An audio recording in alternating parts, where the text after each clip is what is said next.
All right, I've just told you all about her. I'm very excited to be talking to her for the first time. And for the first time, I'm ashamed to say, I finally got a reporter from the 19th. I'm not even sure I've reached out yet, but I'm wanting to start a relationship with everybody there. Chabeli Carrazana, welcome to Stand Up. Thank you so much for joining me to talk about this super great, super important piece you've written. Oh, thanks so much. I'm glad you enjoyed it.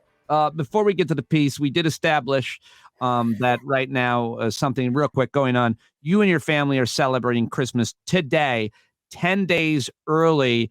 It sounds pretty psychotic to me. What is happening? Why would you do such a thing? Well, so we're going to be on vacation on actual Christmas, but I feel like it's very important to do the whole tree thing, sitting around, presents. That needs to take place at some point in time. So I personally don't want to wait till I get back from vacation for all of us to open our gifts. So we're going to do it before, and we decided to do it today, 10 days early. How many people had to buy into this insane idea? Oh, no, just mostly my husband and my parents. Okay, so basically it's under 10 people that had to agree to this. Well, I mean, agreeing is a strong term. I really just kind of proposed it and assumed we would all go along with it. All right. Well, I guess we'll have to allow for it. But it is also true that I did find out that you do have inflatable lawn decorations. Yes, I've heard this is a divisive only for very few people topic, but I have two. I have Santa driving an RV with a penguin on the top, iconic. And then the second one is a holiday corgi, because our dog is a corgi. Also iconic. And I will let you know, Pete, that people walk by my house and comment on our inflatables with great joy. So they're bringing a lot to the community. They're lying to you because they want to be good neighbors, but they don't like those. I mean, there are plenty of others, and let me tell you, they are not as quirky as ours. So. And just finally on this, I do think we have to come to some agreement here. Where are you on inflatable nativity scene? Do you have any principles at all, Chabeli? Well, I think that's kind of where I draw the line a little bit. Do we want an inflatable Jesus? I think maybe no. I know, but you know why? Because it's a no-win. At some point, that's deflating, and it's just a sad nylon nativity set, just deflated. Baby Jesus, everybody is just deflated. Looks like it's bad.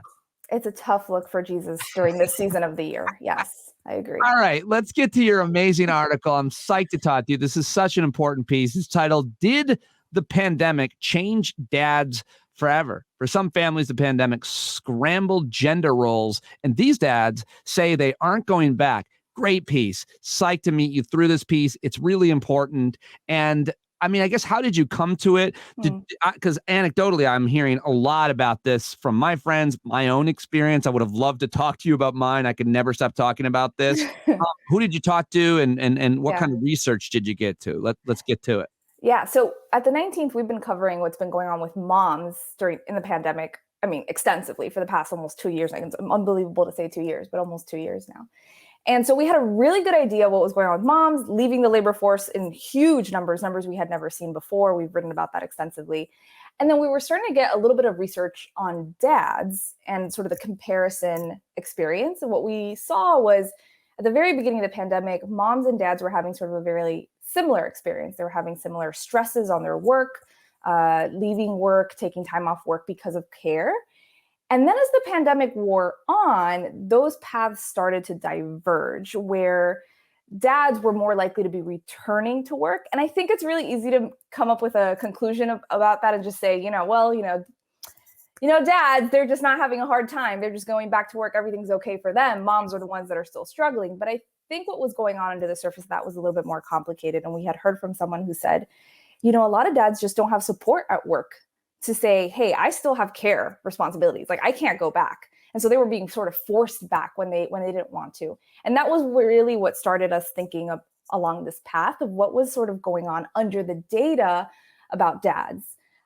So we put out this huge call out to dads, not huge. Well, I just tweeted it basically and said, huge. I said, dads, we want to talk to you about your experience with parenting in the pandemic, how it's changed. And we got a ton of response. I Yeah, mean, I'm sure you did, because as soon as I saw the title of the article, I just jumped out of my chair. I'm like, yes, this. And by the way, I do feel bad that like the first time I actually invited a reporter from the 19th on, it was to talk about men. but, but well, there is something in that because we wrote a story about moms in the pandemic about a year ago that was sort of similarly crafted, and we put out a call out, and it was really hard to get moms to answer us. Hmm. And then we do the same for dads, and it's like this tidal wave of dads reaching out to us, and we were kind of joking about it at work. We're like, well, men, they're so silenced. This is really the opportunity for them to just tell us their Thank side you. of the story. Thank you for giving us a mouthpiece.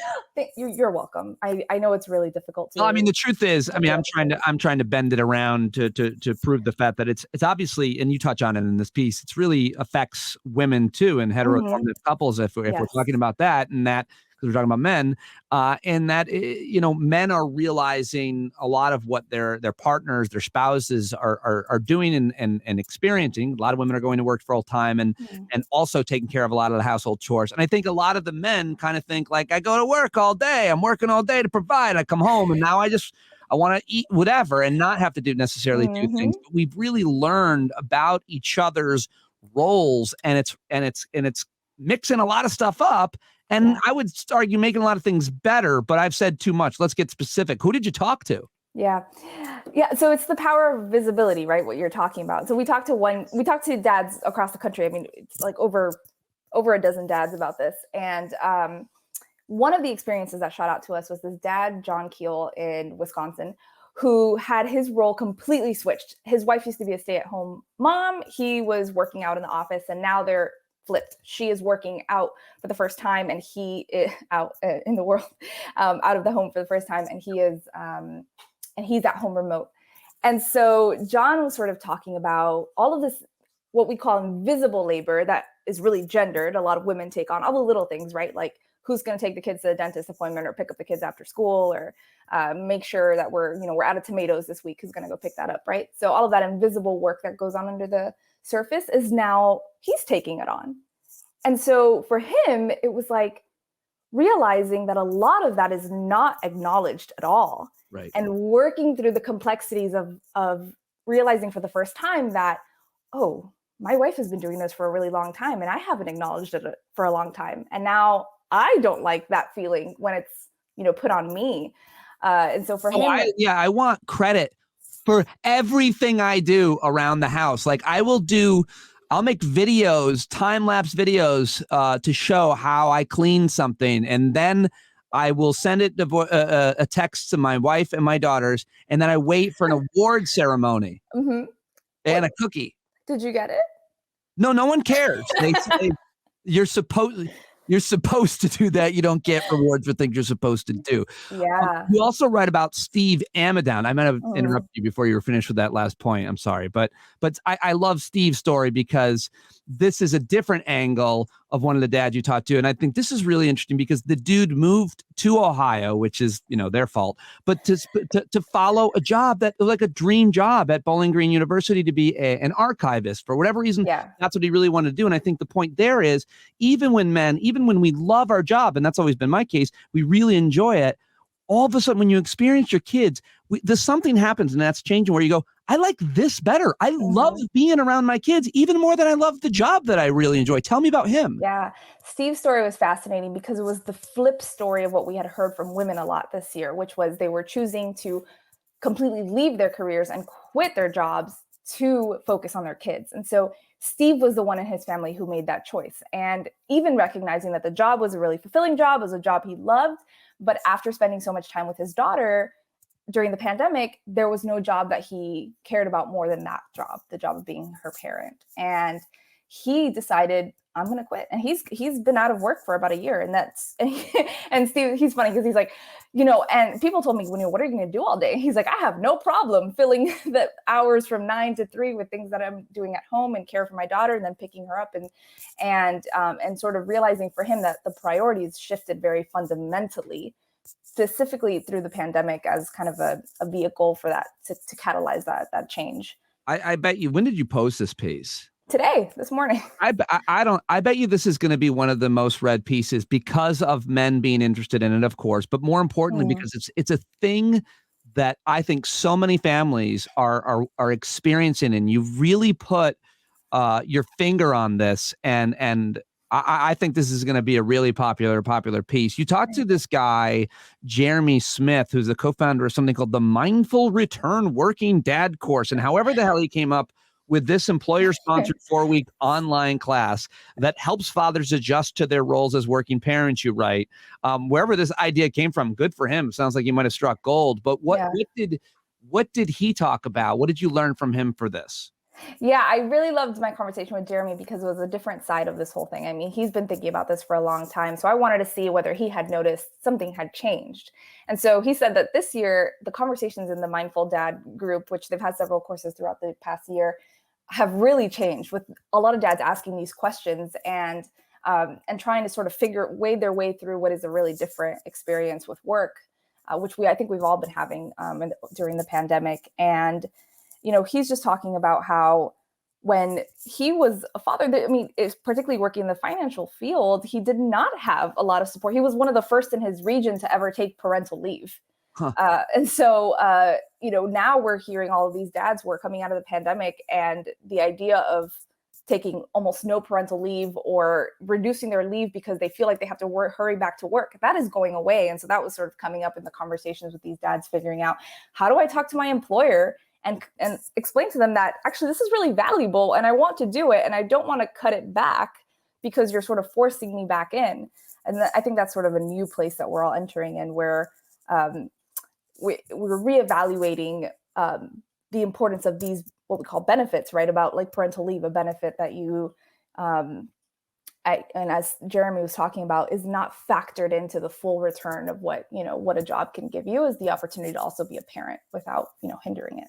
Yeah, and hey, Chabeli, just grab that mic off of your shirt. It's rubbing a little bit. No worries at all. But I think the other important, leave is one issue. But as women have known and been tortured by as new mothers for working new mothers for maybe a generation now, when you go back, that's after 6 weeks or whatever you have with your baby, and you create that physical connection if you're nursing, and even if you're not, and you go back, I've just witnessed this. I can't, but men are feeling that similarly, can have that similar feeling to some extent, but more importantly, it's about a hybrid situation or a completely different situation. And more men are realizing basically that work doesn't define them. Their job doesn't define them.